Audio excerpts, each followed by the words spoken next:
for my colleagues that are working in the islands mainly, but even in the land border between Turkey and Greece, the pushbacks are a daily routine nowadays. So they are seeing by close the terror of the refugees as well. People that are hoping that are not going to get drawn till the end, or they are hoping that they are not being pushed back violently by the authorities. And all of us know that this practice of the state is illegal practice. And why it is illegal? Just because all of us know that we have the Lausanne Convention, we have the UN Convention of Human Rights, there is the European legislation of human rights, and all of these are ratified by Greece as well, and all the other European countries, and there is no choice. Accepting people that need your help, that need international protection, is not a choice of the government, it's an obligation. Et donc j'étends la question à Philippe, qui travaille donc pour l'ASBL Diogène, qui a été fondée en 1995, 3 ans après la dépénalisation du vagabondage et de la mendicité, qui était pénalisée, donc criminalisée en Belgique depuis la fin du 19e siècle. Aujourd'hui, il y a de nouvelles dérives qui vont dans ce sens-là, d'une criminalisation des personnes en errance, des habitants de la rue, et qui affectent aussi de plus en plus les travailleurs. Tu as toi-même été arrêté l'année passée dans le cadre de la pandémie, qui a été encore un pic vraiment de ces méthodes de criminalisation. Donc toi, en ayant vu le film, en quoi est-ce que ça fait écho aussi aux techniques de répression, d'intimidation que tu peux observer dans ton quotidien, à la fois vis-à-vis des personnes, des habitants de la rue, et à la fois vis-à-vis de toi et tes collègues? Le travail que nous faisons, c'est un travail très relationnel pour à la fin arriver à faire compter des droits.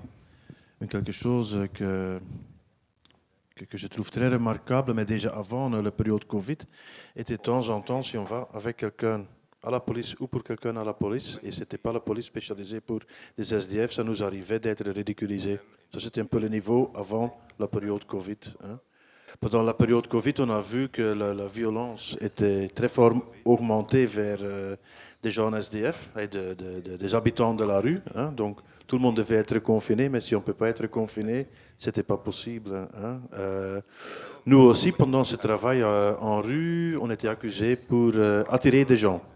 C'est comme on voit le monsieur dans le film accusé qu'il a attiré des réfugiés vers la Grecque. Non, les gens arrivent et le monsieur fait un travail humain. Des gens chez nous à Bruxelles se trouvaient en rue et nous faisons un travail avec des gens, quoi. On essaye de leur informer autour le Covid, on essaye de quoi faire pour obtenir leurs droits dans une ville qui est fermée. Un travail très, très basique. Au début, c'était des jeux un peu embêtés, nous. Je peux dire ça comme ça, venir vers nous, dire qu'on doit dégager avec un langage assez violent.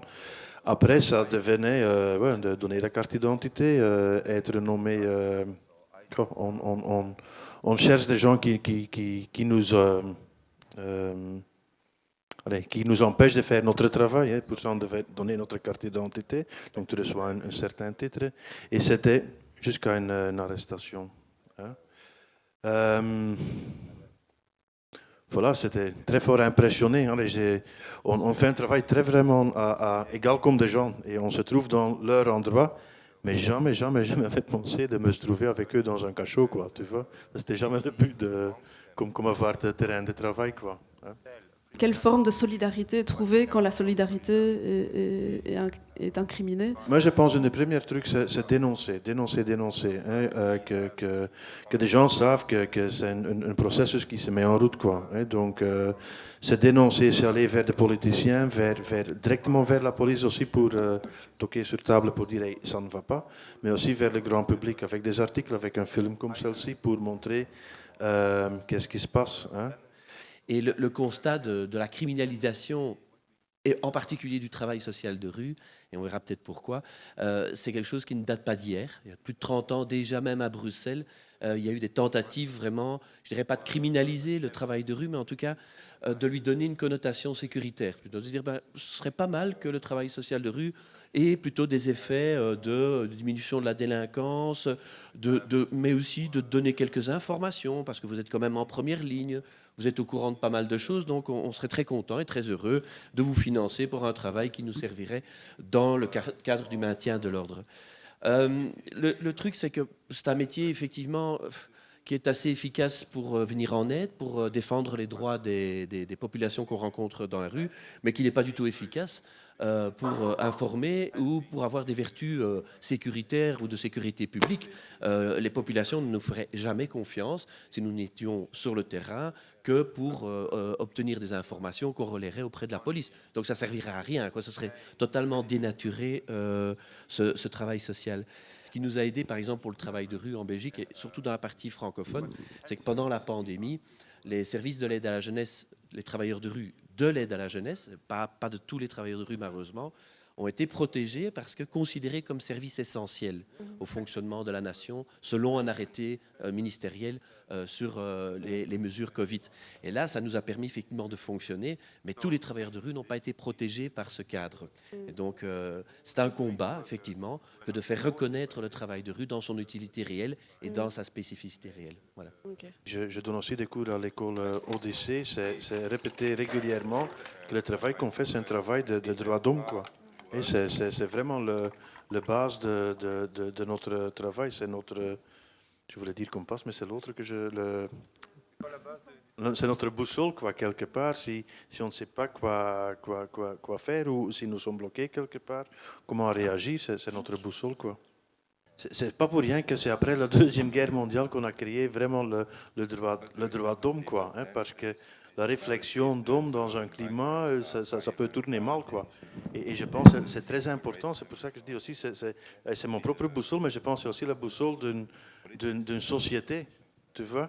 Et de temps en temps, je suis flamand, on a eu, mais le ministre avant de migration, ce n'était pas directement le plus grand exemple de tolérance vers des migrants, quoi, tu vois. Et là, je trouve que c'est important que ce cadre européen est là, même si la population commence à avoir une autre tendance, qu'on peut dire, hey, oh, ça c'est notre base, quoi, c'est notre RNA depuis maintenant 75 ans, quoi, hein, et on va tenir ça.